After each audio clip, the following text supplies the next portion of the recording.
Hello everyone. तो यार पिछले वीडियो के अंदर हम लोगों ने एक छोटा सा नोट टेकिंग ऐप बनाया था, जिसके अंदर यार जितने भी नोट्स हैं उसको हम लोग फाइल सिस्टम के अंदर स्टोर कर रहे थे और उसके अंदर रीड राइट एंड डिलीट करने का ऑपरेशन हम लोगों ने परफॉर्म किया था। आपके लिए एक होमवर्क भी था कि भाई इसके अंदर जो नोट्स हैं उनको अपडेट कैसे करेंगे, इसका लॉजिक आप लोग लिखो करके मैंने आपको होमवर्क दिया था। अगर आप लोगों ने यार लिखा है तो नीचे मुझे कमेंट करके बता सकते हो, बहुत अच्छा लगेगा कि आप लोग यार मेहनत कर रहे हो और चीज़ों को सीख रहे हो। बट आज की इस वीडियो के अंदर क्या करेंगे, हम लोग नोट टेकिंग ऐप जो है उसको थोड़ा और इम्प्रूव करेंगे। उसको हम लोग डेटाबेस के अंदर स्टोर करेंगे जितने भी नोट्स हैं उनको, और उसके लिए आप लोग कोई भी डेटाबेस का यूज़ कर सकते हो। बट यहाँ बस मैं मोंगोडीबी का यूज़ करके आपको दिखाऊंगा। अब यार मोंगोडीबी का जो एटलस है, ठीक है, जो कि फ्री आपको सर्विस मिलता है, आप लोग अकाउंट बना लेना मोंगोडीबी एटलस के अंदर और यहाँ से लॉगिन हो जाओ। मैं लॉगिन हो चुका हूँ। आप लोग चाहो तो जो मोंगोडीबी है उसको डाउनलोड करके आप लोग अपने लोकल सिस्टम के अंदर भी इसको कनेक्ट कर सकते हो। बट यहाँ पास मैं मोंगोडीबी एटलस का यूज़ करूँगा और यहाँ पास मैंने क्या किया है, एक प्रोजेक्ट बना लिया है। आप लोग न्यू प्रोजेक्ट पर क्लिक करके एक नया प्रोजेक्ट बना सकते हो अगर आपके पास प्रोजेक्ट नहीं है तो।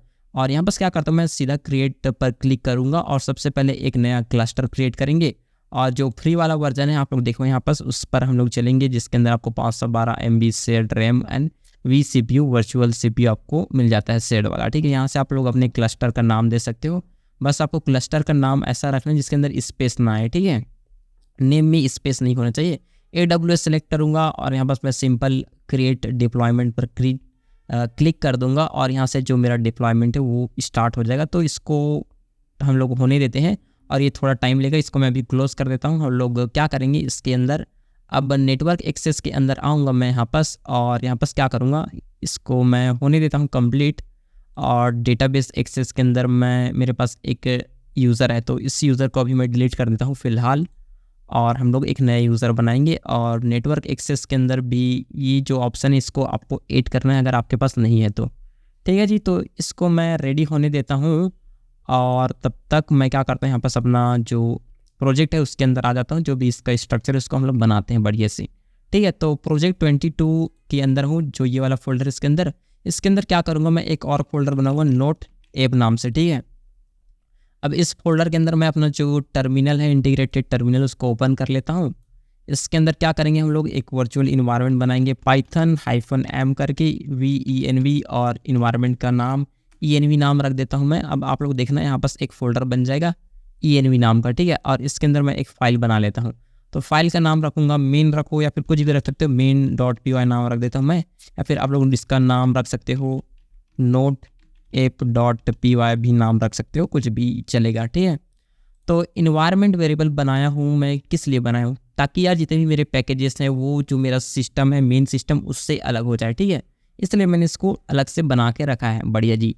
तो इन्वायरमेंट वेरिएबल बन गए। अब हमको क्या करना है, यहाँ पास दो पैकेजेस को इंस्टॉल करना है। फर्स्ट होगा पाईमोंगो से क्या करेंगे, जो हमारा मोंगोडीबी डेटाबेस है उसके साथ हम लोग कनेक्ट करेंगे और उसके ऊपर क्वेरी कर सकेंगे, इंसर्ट करेंगे, ऐड करेंगे, अपडेट करेंगे नोट्स को, ठीक है। तो उसके लिए आपको क्या करना पड़ेगा, सबसे पहले मैं इन्वायरमेंट को एक्टिव कर लेता हूँ। तो ./env और स्क्रिप्ट लिखूँगा और एक्टिवेट करके एंटर क्लिक कर दूंगा। तो अभी देखो जो मेरा इन्वायरमेंट वेरिएबल है वो एक्टिव हो चुका है, बढ़िया जी। टिप इंस्टॉल और बोलूँगा कि पाईमोंगो, ओके, पाईमोंगो नाम का जो मेरा पैकेज है इसको मुझे इंस्टॉल करना है।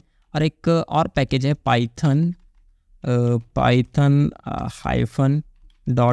नाम का, ठीक है। अब ये क्या करता है, जो भी इन्वायरमेंट वेरिएबल है उसको रीड करने का हमको सुविधा प्रदान करता है।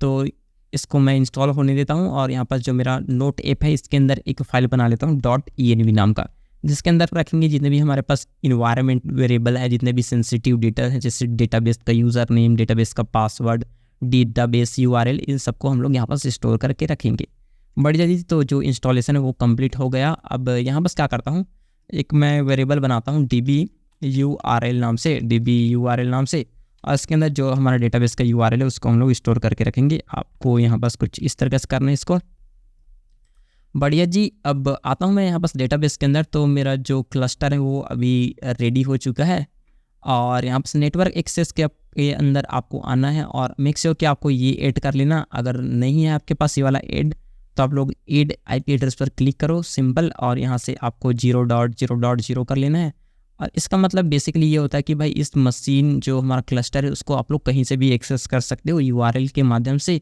यूज़र पासवर्ड नेम है आपके पास डेटाबेस का, तो आप लोग इसको एक्सेस कर सकते हो ईजिली। बस तो यहाँ पास मेरे पास पहले से है और ये हो गया मेरा करंट आईपी एड्रेस। और एक चीज़ आपको क्या करना है, यहाँ पास डेटाबेस के लिए यूज़र बनाएं, तो मैं ऐड न्यू यूज़र पर क्लिक करूँगा और यहाँ पास एक नया यूज़र बना लूँगा। यूट्यूब नाम से मैं एक यूज़र बना रहा हूँ, यूट्यूब। और इसका पासवर्ड क्या रखें, पासवर्ड भी यूट्यूब रख देता हूँ, यूट्यूब नाम से पासवर्ड बना देता हूँ, देख लेता हूँ। हाँ जी, पासवर्ड भी मेरा यूट्यूब है और यूज़र नेम भी यूट्यूब है। अब इसको रोल असाइन करेंगे कि भाई ये क्या कर सकता है, जो यूज़र है वो रीड एंड राइट कर सकता है किसी भी डेटाबेस के अंदर। आप लोग चाहो तो किसी स्पेसिफिक डेटाबेस के अंदर इस यूज़र को असाइन कर सकते हो, बट यहाँ पर मैं इसको सभी प्रकार का परमिशन दे देता हूँ। ठीक है जी, ऐड यूज़र पर क्लिक करेंगे, सिंपल हमारा यूज़र ऐड हो चुका है, आप लोग देखो यहाँ पास। अब आपको आना है यहाँ पास डेटाबेस के अंदर। अब हम लोग इसको कनेक्ट करेंगे अपने जो हमारा पाइथन का जो प्रोजेक्ट है उसके साथ। तो कनेक्ट पर क्लिक करूँगा, सिंपल यहाँ पास बोलूँगा कि कनेक्ट, एंड यहाँ पास ड्राइवर से हम लोग इसको कनेक्ट करेंगे। यहाँ पास आप लोग सेलेक्ट कर लेना, पाइथन है तो पाइथन, या फिर रस्ट का यूज़ करें तो रस्ट के साथ जा सकते हो। हम लोग पाइथन का यूज़ करें तो पाइथन सेलेक्ट करूँगा। और जो पाईमोंगो है इसको तो हम लोगों ने इंस्टॉल कर लिया है। अब जो ये वाला यूआरएल इसको हम लोग कॉपी करेंगे सिंगल, एंड यहाँ पास क्या करूँगा, पेस्ट करूँगा जो यूआरएल मैंने कॉपी किया था, और यहाँ से लेकर यहाँ तक मैं क्या करूँगा, इसको हटा दूँगा। ठीक है, क्योंकि मुझे इसका काम नहीं है। और बस यहाँ पास मैं रिप्लेस करूँगा, अपना पासवर्ड बोल दूँगा यूट्यूब, जो कि मेरा पासवर्ड है यूट्यूब। ठीक है जी, तो ये हो गया मेरा यूज़र नेम एंड ये हो गया मेरा पासवर्ड, और ये टोटल मेरा यूआरएल हो गया। ठीक है, अगर आप लोग लोकल सिस्टम के अंदर हो, अपना मोंगोडीबी को लोकल सिस्टम के अंदर चला रहे हैं, तो आप लोग उसको वहाँ से भी कनेक्ट कर सकते हो। मैं यहाँ पास मोंगोडीबी कंपास को ओपन करूँगा और आप लोग सिंपल टाइप कर लेना जो भी आपका यूआरएल है। लोकल होस्ट पे चल रहा है तो लोकल होस्ट वाला जो ये यूआरएल है इसको आप लोग कनेक्ट कर लेना। ठीक है, तो अभी मैं इसको क्लोज कर देता हूँ और ये मेरा यूआरएल आ गया। अब मैं सबसे पहले क्या करूँगा, इंपोर्ट करूँगा अपने ओएस मॉड्यूल को, इंपोर्ट ओएस, एंड इंपोर्ट करूँगा कहाँ से इंपोर्ट करूँगा, फ्रॉम .env इंपोर्ट, मेरा लोड env नाम का एक फंक्शन है उसको मैं इंपोर्ट कर लूँगा। ठीक है, सबसे पहले मैं लोड env नाम का जो मेरा क्या है फंक्शन है load.env, उसको मैं कॉल करूँगा। ये क्या कर देगा, जितने भी मेरे पास इन्वायरमेंट वेरिएबल है .env फाइल के अंदर उसको लोड कर लेगा इस इन्वायरमेंट के अंदर। ठीक है, अब मैं क्या करूँगा, जो मेरा डेटाबेस यूआरएल है उसके लिए मैं एक वेरिएबल बनाऊँगा db URL, जो कि मेरा कांस्टेंट वेरिएबल है। अब यार पाइथन के अंदर जब हम लोग कांस्टेंट वेरिएबल बनाते हैं उसको हम लोग कैपिटल लेटर से डिनोट करते हैं। इसका मतलब ये है कि हम लोग एक कांस्टेंट वेरिएबल बना रहे हैं जिसको हम लोग कोई चेंज नहीं करेंगे बाद में। ठीक है, तो इस डॉट गेट env करूँगा, तो जो एनवायरनमेंट वेरिएबल उसको गेट करने के लिए मैं कुछ इस तरह से इस डॉट गेट env करूँगा। अब मेरा जो की है उसका नाम क्या है, db URL। ठीक है, तो मैं यहाँ पास लिखूँगा db _URL, तो मेरा जो की है उसके माध्यम से मैं इसको एक्सेस कर सकता हूँ। मैं प्रिंट करके देखूंगा कि भाई मेरा जो डेटाबेस का यूआरएल है वो सही से आ रहा है कि नहीं है, db URL। ठीक है, तो ये मैंने किया। अब मैं सिंपल इसको रन करूँगा पाइथन, और फाइल का नाम मेरा नोट ऐप। ठीक है, नोट ऐप, एंटर प्रेस करूँगा तो देखो यहाँ पास मेरा जो डेटाबेस का यूआरएल है जो कि यहाँ से आ रहा है, यहाँ पास मैंने इसको प्रिंट कर लिया। बढ़िया जी। अब यहाँ पास हम लोग क्या करेंगे, अपने जो डेटाबेस है उसको कनेक्ट करेंगे। तो मैं क्या करूँगा, जो हमने इंस्टॉल किया था एक मॉड्यूल पाईमोंगो नाम का, ठीक है, पाईमोंगो नाम का, उसको मैं यहाँ से इंपोर्ट कर लूँगा। और जो ये प्रिंट स्टेटमेंट है इसको, ये तो नहीं रहेगा। ठीक है जी, चलो यहाँ पास मैं क्या करूँगा, यहाँ पास बोलूँगा कि एक क्लाइंट नाम का वेरिएबल बनाऊँगा, CLIENT क्लाइंट, एंड जो मेरा पाईमोंगो है उससे मैं एक मेथड को कॉल करूँगा। ठीक है, मोंगो क्लाइंट नाम का। ठीक है, और इसके अंदर जो मेरा db URL है उसको पास कर दूंगा। ठीक है, अब यहाँ पास मेरा जो कनेक्शन है वो मुझे यहाँ पास मिल जाएगा क्लाइंट के अंदर। ठीक है, तो अगर मैं इसको प्रिंट करूँ, ठीक है, प्रिंट, और क्लाइंट को अगर प्रिंट किया जाए क्लाइंट, एंड चलो इसको रन करके देखते हैं कि क्या आउटपुट आता है। ठीक है, तो एंटर प्रेस करूँगा और देखते हैं कि भाई इसके अंदर क्या आ रहा है। तो यहाँ पास ऑथ सोर्स एडमिन ये बोल रहा है TLS ट्रू, कनेक्शन ट्रू। तो आपको यहाँ पर ध्यान देना है कि भाई अगर आपका कनेक्शन ट्रू आ रहा है इसका मतलब आपका डेटाबेस कनेक्ट हो चुका है। ठीक है, तो बढ़िया जी, कनेक्ट हो चुका है। अब क्या करेंगे, एक डेटाबेस बनाएंगे। ठीक है, अब डेटाबेस बनाने के लिए आपको क्लाइंट के अंदर क्या करना पड़ेगा, कुछ इस तरीके से आपको एक डेटाबेस का नाम लिखना पड़ेगा। डेटाबेस का नाम लिख देता हूँ मैं नोट्स। ठीक है, नोट्स बनाओ या फिर नोट्स ऐप बनाओ। ठीक है, तो मैं इसको बोल देता हूँ नोट ऐप नाम से एक डेटाबेस बना लेता हूँ। ठीक है, तो एक डेटाबेस बन गया और मैं बोलूँगा कि भाई नोट्स कलेक्शन नाम से एक मैं कलेक्शन बना लेता हूँ। तो डीबी के अंदर हमको क्या करना है, एक कलेक्शन बनाना है। तो नोट्स नाम से एक मैंने कलेक्शन बना लिया। बढ़िया, आपको दिख रहा होगा आई होप। ठीक है, तो इसको मैं कुछ इस तरीके से, तो एक मेरे पास डेटाबेस मैंने बना लिया कुछ इस तरीके से, और इस तरीके से मैंने एक कलेक्शन बना लिया। अब क्या होता है, कलेक्शन के अंदर जितने भी हमारे डॉक्यूमेंट्स होते हैं वो स्टोर रहते हैं। ठीक है, तो मुझे इसके अंदर क्या करना है, एक नोट को इंसर्ट करना है। तो जो हमारा नोट का जो स्कीमा है वो कुछ इस तरीके से रहेगा। नोट नाम का एक मैं डिक्शनरी बनाऊंगा। ठीक है, डिक्शनरी बनाऊंगा और इसके अंदर रहेगा हमारा एक टाइटल रहेगा। अच्छा, तो मुझे इसको टाइटल ऐसा कुछ बनाना पड़ेगा। टाइटल के अंदर रहेगा मुझे this is the title of note, and यहाँ बस क्या करूँगा, एक डिस्क्रिप्शन भी लिखूँगा। DSC नाम से मैं डिस्क्रिप्शन बना लेता हूँ। This is description of note. ठीक है, तो नोट का डिस्क्रिप्शन यहाँ पास आ जाएगा और जो टाइटल है यहाँ पास आ जाएगा। अगर मुझे इसको इंसर्ट करना है अपने डेटाबेस के अंदर, तो वो मैं कैसे करूँ, नोट कलेक्शन जो है उसके अंदर मुझे मेथड मिल जाएगा इंसर्ट वन नाम का। अगर आप लोग एक से ज़्यादा नोट इंसर्ट करना चाहते हो तो अरे बनाकर अरे ऑफ डिक्शनरी बना के आप लोग इंसर्ट कर सकते हो। बट मुझे क्या करना है, सिंगल नोट को इंसर्ट करना है, तो मैं इंसर्ट वन पर कॉल करूँगा और जो मेरा नोट नाम का वेरिएबल है जो कि एक डिक्शनरी है उसको मैं यहाँ पास सेंड कर दूंगा। और यहाँ पास मैं प्रिंट करके दिखाता हूँ आपको कि भाई नोट प्रिंट करूँगा क्या, ये जो रिस्पांस देगा उसको मैं रिजल्ट नाम से एक वेरिएबल बना के इसको रख देता हूँ। ठीक है, और इसको प्रिंट करके दिखाऊंगा। तो चलो इसको मैं रन करता हूँ फिर से और देखते हैं कि जो नोट है वो एक्चुअली क्रिएट होता है कि नहीं है। तो यहाँ पास मुझे रिस्पांस में आया कि भाई एक्नॉलेजमेंट ट्रू, और जो नोट क्रिएट हुआ है उसका ऑब्जेक्ट ID कुछ ये है। ठीक है, तो यहाँ से तो मुझे ट्रू मिल गया। ठीक है, तो अब मैं चलता हूँ अपने क्लस्टर के अंदर, डेटाबेस के अंदर, और यहाँ बस आपको क्या करना है, यहाँ पास ब्राउज कलेक्शन पर क्लिक करना है और जितने भी आपके पास कलेक्शंस है, डेटाबेस है, वो आपको यहाँ से देखने को मिल जाएगा कलेक्शन के अंदर। तो मेरे पास एक नोट ऐप नाम का जो हम लोगों ने डेटाबेस बनाया था यहाँ पास वो मुझे मिल गया, और यहाँ पास मैंने एक कलेक्शन बनाया था नोट नाम का। ठीक है, नोट्स नाम का, वो मुझे मिल गया। कलेक्शन के अंदर जो हमारा डॉक्यूमेंट इंसर्ट किए थे वो हमको यहाँ से देखने को मिल रहा है, जो कि बढ़िया है। तो अभी इसको क्या करता हूँ, इसको मैं डिलीट कर देता हूँ यहाँ से, मुझे इसका यूज़ नहीं करना है अभी। और चाहो तो आप लोग सिंपल ये जो डेटाबेस है इसको भी यहाँ से डिलीट कर सकते हैं। नोट ऐप करके आप लोग नाम लिखोगे, ड्रॉप डेटाबेस पर क्लिक करोगे तो सिंपल ये क्या कर देगा, जो डेटाबेस है उसको डिलीट कर देगा और हम लोग चाहें तो फिर से यहाँ पर बना सकते हैं। तो आपको समझ आ गया कि यार कैसे आपको इसको इंसर्ट करना है। तो मैं इसको कमेंट कर देता हूँ अभी फ़िलहाल, और हम लोग क्या करेंगे, फंक्शंस बनाएंगे पूरा कंप्लीट ऐप, और उसके हिसाब से फिर हम लोग इसको इंसर्ट करेंगे। तो मैं Ctrl+J करके टर्मिनल को हाइड करता हूँ और यहाँ बस चलो हम लोग बनाते हैं। सबसे पहले मैं क्या करूँगा, एक मेन फंक्शन बनाऊँगा मेन, और इसके अंदर कुछ खास नहीं रहेगा। यहाँ पर मैं प्रिंट करूँगा और बोलूँगा कि भाई note taking app with database. ठीक है, तो डेटाबेस के साथ नोट टेकिंग ऐप हम लोगों ने बना रहे हैं। तो \n कर दूंगा यहाँ पास, और यहाँ पास भी मैं \n करूँगा। अब क्या करूँगा, यहाँ पास मैं बोलूँगा कि भाई आपके पास ये ऑप्शंस हैं। ठीक है, तो मैं प्रिंट बोलूँगा और बोलूँगा कि भाई फर्स्ट जो ऑप्शन है वो ये है कि भाई ऐड नोट। ठीक है, नोट ऐड करो। एंड सेकंड जो ऑप्शन है वो है आपका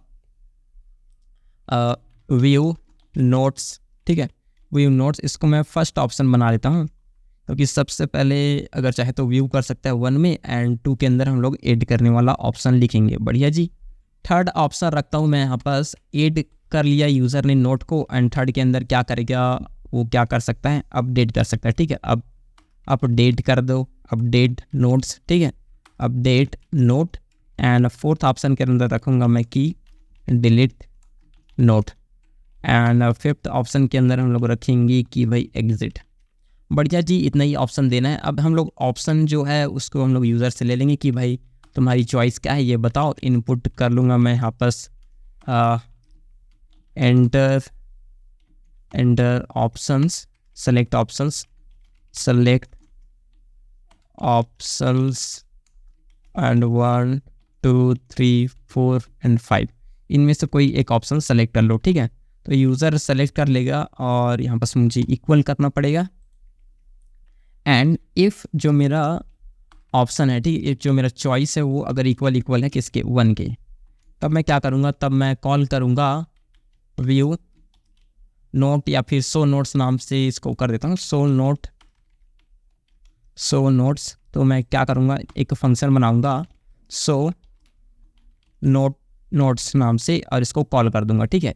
यहाँ पास अब मैं एलिफ का यूज़ करूँगा और अगर चॉइस इक्वल है 2 के, ठीक है, अगर इक्वल 2 है स्ट्रिंग 2 के, तब मैं क्या बोलूँगा, इसको बोलूँगा कि भाई एड नोट नाम का जो फंक्शन है उसको कॉल कर दो, एलिफ लगाऊँगा और अगर चॉइस मेरा इक्वल है 3 के, तब तुम क्या कर जाओ, तुम करो ये कि जो अपडेट नोट नाम का फंक्शन है उसको तुम कॉल कर दो एंड एलिफ के अंदर आएंगे, अगर जो चॉइस है वो अगर इक्वल है 4 के, तब तुम क्या कर जाओ, डिलीट अंडरस्कोर नोट नाम का जो मेथड है उसको तुम कॉल कर दो, कुछ इस तरह से। एंड एलिफ करेंगे, अगर चॉइस मेरा इक्वल है 5 के, तब तुम क्या कर जाओ, सिंपल बोल दो कि भाई प्रिंट एंड थैंक्स फॉर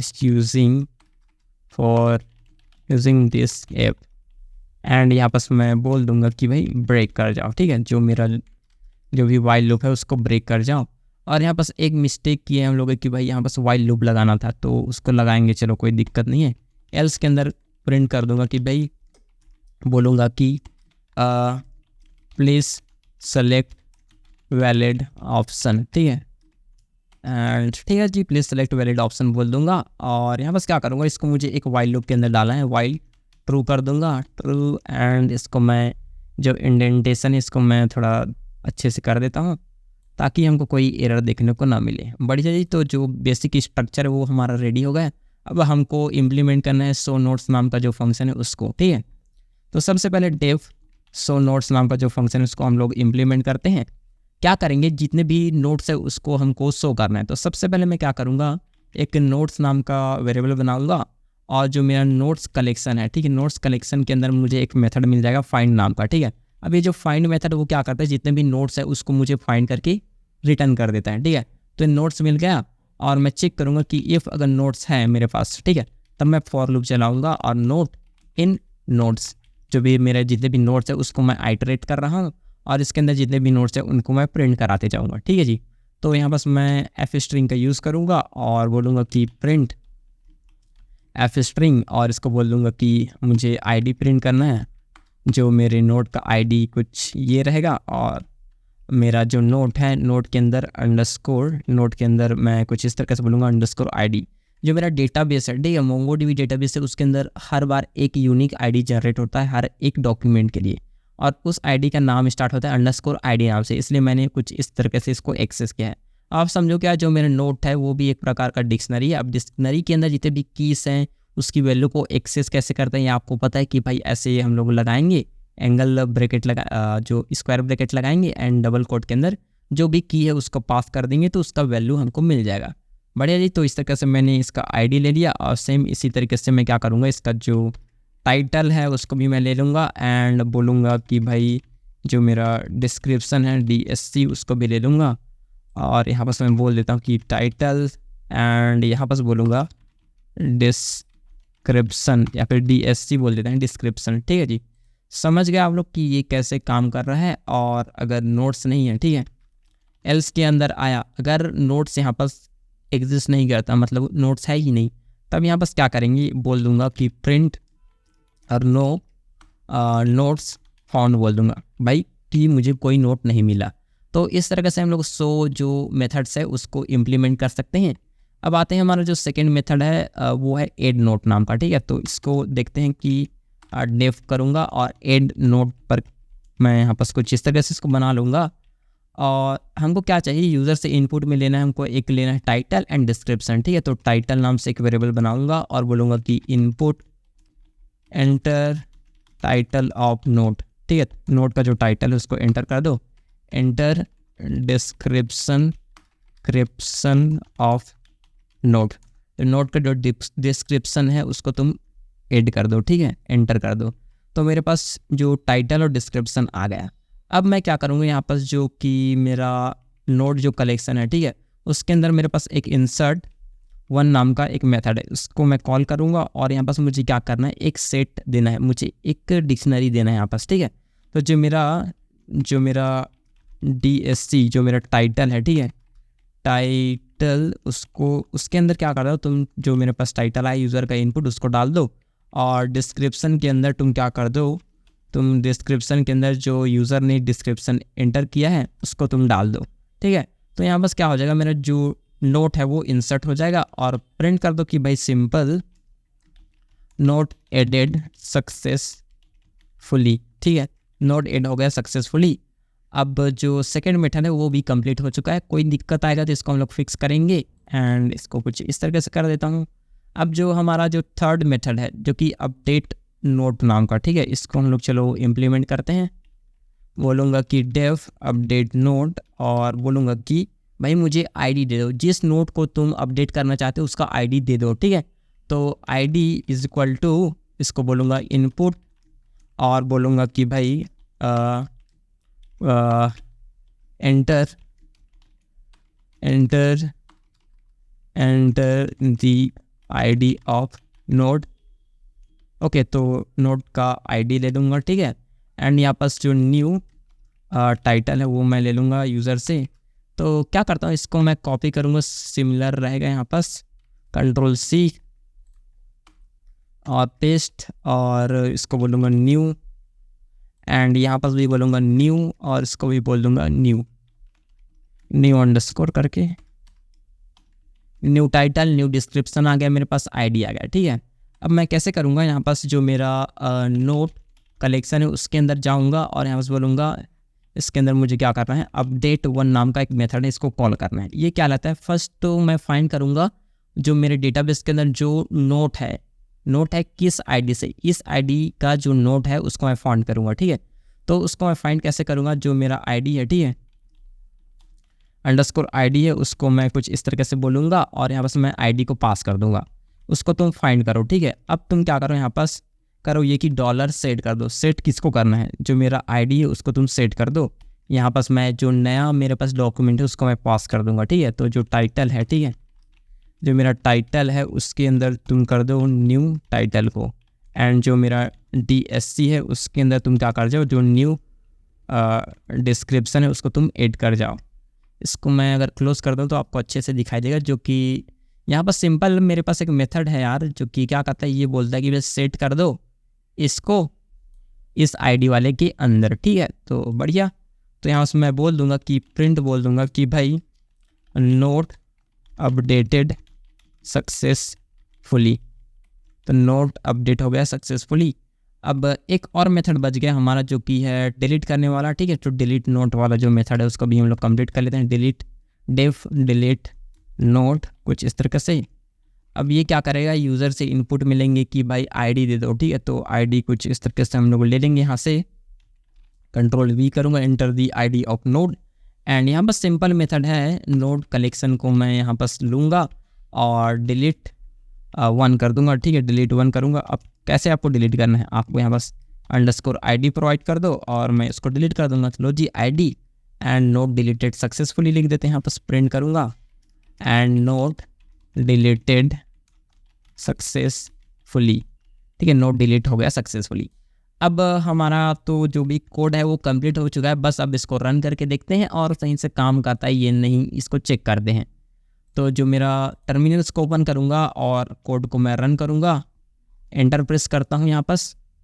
तो यहाँ पास कुछ प्रिंट हुआ ही नहीं, क्यों नहीं हुआ, क्योंकि यार जो हमारा मेन फंक्शन उसको हम लोगों ने कॉल किया ही नहीं। तो इफ़ अंडरस्कोर यहाँ से बोलूँगा underscore name equal to underscore main अगर है, ठीक है, इसको मेन फाइल से कॉल किया जा रहा है, तब तुम क्या कर जाओ, जो मेरा मेन फंक्शन है उसको कॉल कर दो, सिंपल। अब इसको रन करके देखते हैं, Ctrl+L करूँगा क्लियर करने के लिए एंड एंटर प्रेस करता हूँ। अब ये बोल रहा है कि note taking F with database, okay. तो यहाँ पास मुझे एक नोड ऐड कर रहा है, तो मैं बोलूँगा कि भाई 2 and enter node, I am learning JS, मैं जावास्क्रिप्ट लर्न कर रहा हूँ, ठीक है।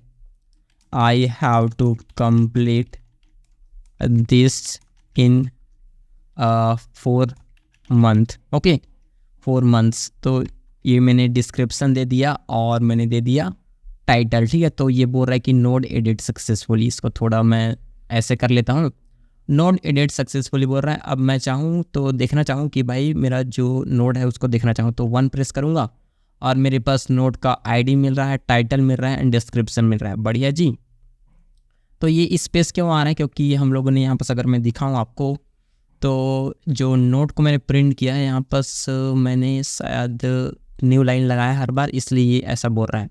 तो मैं इसको हटा देता हूँ। लो जी, इसको हटा देते हैं कुछ इस तरीके से, और इसको भी मैं हटा देता हूँ और लास्ट में आपको प्रिंट कर देना एक नया लाइन, ठीक है, कुछ इस तरीके से। बढ़िया। वैसे ये न्यू लाइन तो प्रिंट करता ही है हर बार, तो इसको ऐसा करने की ज़रूरत नहीं है।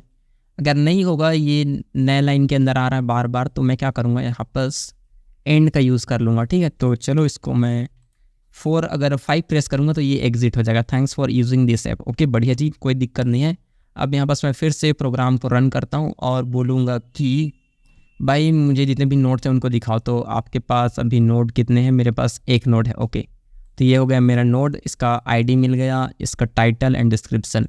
अगर मैं एक और नोड ऐड करना चाहूँ तो मैं बोलूँगा कि भाई जावा स्क्रिप्ट इंटर और बोलूँगा लर्निंग TSA इन JS, ठीक है। एंटर प्रेस किया, सो नोड पर क्लिक करूँगा, ऑप्शन 2 सेलेक्ट करूँगा और अच्छा 2 मैंने सेलेक्ट कर दिया ना, तो एक और नोड एंटर कर लेता हूँ, ठीक है। इसको बोलता हूँ rust is the best. Enter press करूँगा, 1 प्रेस करूँगा जितने भी नोट्स हैं उनको शो करने के लिए। तो मेरे पास एक नोट ये हो गया, ठीक है, एक नोट ये हो गया जावास्क्रिप्ट वाला और एक नोट ये हो गया रस्ट वाला। बड़े जी, अब मुझे क्या करना है, इसको डिलीट करना है, ठीक है। डिलीट करने से पहले हम लोग आते हैं अपने डेटाबेस के अंदर और आप लोग अगर इसको रिफ्रेश करो, यहाँ से रिफ्रेश, तो आपको यहाँ पास देखने को मिलेगा आपका डेटाबेस नोट ऐप नाम का, और उसके अंदर एक कलेक्शन आपको देखने को मिलेगा नोट्स नाम का, ठीक है। अब यहाँ पास देखो जितने भी हमारे 1 मिनट इसको लोड होने देते हैं। यहाँ पास जो हम लोगों ने 3 नोड ऐड किया था वो नोड हमको यहाँ पास देखने को मिल रहा है। अब क्या करते हैं, यहाँ पास मैं एक नोड को डिलीट करना चाहता हूँ, ठीक है। तो मैं डिलीट करना चाहता हूँ जिसकी आईडी, जो रस्ट वाला नोट है उसको मैं डिलीट करना चाहता हूँ। इसकी आईडी मैं यहाँ से कॉपी कर लेता हूँ और यहाँ बस 4 प्रेस करूँगा डिलीट करने के लिए नोट को, और ये बोल रहा है कि एंटर आईडी। तो मैंने आईडी एंटर किया और इसको मैंने जब ये किया तो ये बोल रहे हैं नोट डिलीटेड सक्सेसफुली। और अब मैं शो नोट पर क्लिक करता हूँ, 1 पर क्लिक करूँगा तो नोट शो करने के लिए। तो जो मेरा नोट है रस्ट, ये तो अभी तक यहाँ पास है, डिलीट नहीं हुआ, और बाकी नोट तो है ही। तो यहाँ पास मैं इसको रिफ़्रेश करके देख लेता हूँ एक बार कि भाई मेरा जो नोट है वो डिलीट हुआ क्यों नहीं और दिक्कत क्या है, ठीक है। इसको देखते हैं, इसको रिफ़्रेश करके कि यहाँ पास भी है मेरे पास नोट, तो डिलीट नहीं हुआ।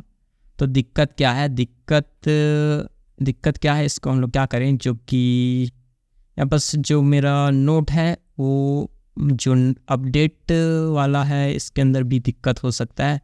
तो डिलीट के अंदर यहाँ पास मुझे एज अ स्ट्रिंग यहाँ पास मुझे मिल रहा है, जो भी आईडी वो एज अ स्ट्रिंग आ रहा है। लेकिन यार यहाँ पास क्या होता है, जो आईडी है ना डेटाबेस के अंदर, उसका जो टाइप है वो ऑब्जेक्ट आईडी टाइप का रहता है। तो मुझे इसको टाइप कास्ट करना पड़ेगा ऑब्जेक्ट आईडी के अंदर, जो ये आईडी उसको ऑब्जेक्ट आईडी के अंदर टाइप कास्ट करना पड़ेगा। तो मुझे क्या करना पड़ेगा, यहाँ पास एक पैकेज है फ्रॉम बीसन इम्पोर्ट ऑब्जेक्ट आईडी, इसको मैंने इंपोर्ट कर लिया। बीसन को जेसन टाइप का ही होता है, कुछ ज़्यादा खास नहीं है, आप लोग को समझ आ जाएगा इजीली। और यहाँ बस क्या करेंगे, जो मेरा आईडी इसको मैं क्या करूँगा टाइप कास्ट कर दूँगा, इसको बोलूँगा ऑब्जेक्ट आईडी, और लो जी आईडी को तुम ऑब्जेक्ट आईडी में कन्वर्ट कर दो, और यहाँ पास भी जो मेरा आईडी है उसको तुम कर दो ऑब्जेक्ट आईडी में कन्वर्ट। अब इसको मैं एग्जिट करता हूँ 5 प्रेस करके, एंड फिर से मैं जो मेरा प्रोग्राम है उसको रन करता हूँ। सिंपल कुछ इस तरीके से रन करूँगा, और यहाँ बस अब मैं शो पर क्लिक करूँगा तो मेरे पास 3 नोट्स हैं। बढ़िया जी। जो रस्ट वाला नोट है उसको मैं डिलीट करना चाहता हूँ, और बोलूँगा कि भाई 4 प्रेस करूँगा डिलीट करने के लिए। तो 4 प्रेस करना पड़ेगा डिलीट करने के लिए, और जो आईडी है उसको मैं पेस्ट कर दूँगा, यहाँ से एंटर प्रेस करूँगा, और ये बोल रहा है कि भाई नोट डिलीटेड सक्सेसफुली। तो लो जी शो करके दिखा दो डिलीट हुआ कि नहीं हुआ। तो हाँ, अब मेरे पास 2 ही नोट है केवल, और इसको आप लोग ऐसे डिलीट कर सकते हो। यहाँ पास देखिए रिफ्रेश करके, तो यहाँ पास भी डिलीट हो जाना चाहिए। देखते हैं कि नोट डिलीट हुआ कि नहीं हुआ। हाँ जी, तो यहाँ पर नोट जो है वो डिलीट हो चुका है। अब यार ये थोड़ा बेकार दिख रहा है, तो आप लोग इसको अरेंज कर सकते हो अच्छे से, जो भी बैकस्लैश एन लगा के आप लोग इसको अच्छे से अरेंज कर सकते हो, कोई दिक्कत नहीं है यहाँ पर। अब मुझे क्या करना है, अपडेट करना है, जो मेरा जावास्क्रिप्ट वाला नोट है उसको अपडेट करना है, ठीक है। तो मैं इसका आईडी ले लूँगा और यहाँ पर इसको बोलूँगा कि भाई मुझे अपडेट करने के लिए 3 प्रेस करना पड़ेगा। 3 प्रेस किया, आईडी दिया and new title. Okay, new title को मैं बोल दूँगा JavaScript is best. Okay, and जो डिस्क्रिप्शन है, that's why I am learning it. Okay, तभी मैं इसको पढ़ रहा हूँ। तो एंटर प्रेस करता हूँ और ये बोल रहा है कि भाई आपको क्या करना पड़ेगा, आपको यहाँ बस दिक्कत है लाइन नंबर 71 के अंदर। ओके जी, तो देखते हैं यहाँ पर हमने लाइन नंबर 71। ओके, तो कुछ दिक्कत तो है, अनहैशेबल टाइप डिक्ट। ओके जी, तो इसको फिक्स करना कैसे है, आप लोग यहाँ पर आओ। अपडेट नोट के अंदर हमको ये मिल रहा है टाइटल, न्यू डिस्क्रिप्शन और ये टाइटल ऑब्जेक्ट आईडी से हम लोगों ने इसको अपडेट करने का कोशिश किया है। तो यहाँ पास दिक्कत ये है कि यहाँ पास मुझे कॉमा नहीं, यहाँ पास मुझे कोलन लगाना था, और अब ये जो प्रोग्राम है वो सही से काम करना चाहिए। तो चलो इसको फिर से रन करते हैं। यहाँ पास रन करता हूँ अपना जो प्रोग्राम है उसको, और बोलूँगा कि भाई शो कर दो जितने भी नोट्स हैं उनको। और लो जी, दिख गया मुझे नोट, एंड इसको मैं कॉपी करूँगा जो आईडी है उसको, और मुझे अपडेट करना है। तो 3 प्रेस करूँगा, आईडी एंटर करूँगा, न्यू टाइटल। ओके, बोलूँगा कि JavaScript is the best. Okay, and बोलूँगा that's why I am learning. Okay, I am learning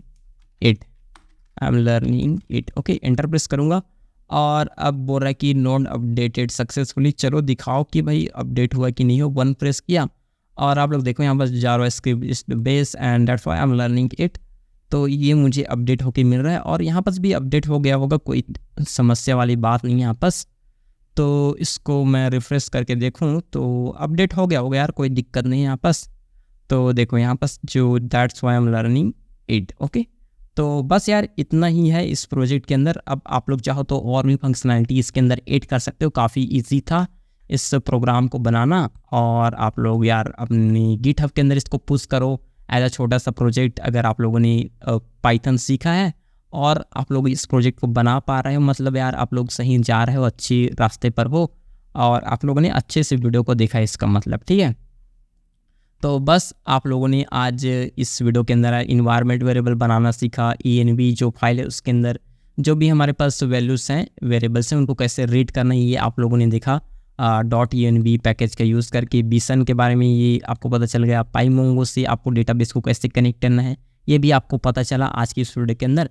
इसी तरह सेम आपका SQLite, MySQL, PostgreSQL जितने भी डेटाबेस हैं उनके लिए पैकेज आता है पाइथन के अंदर, उनका यूज़ करके आप लोग डेटाबेस को कनेक्ट कर सकते हो। और बाकी उनका सब अलग अलग रहता है, जो भी कमांड्स हैं उनका यूज़ करके आप लोग यार जो भी ऑपरेशन है पूरा करंट ऑपरेशन कर सकते हो डेटाबेस के अंदर।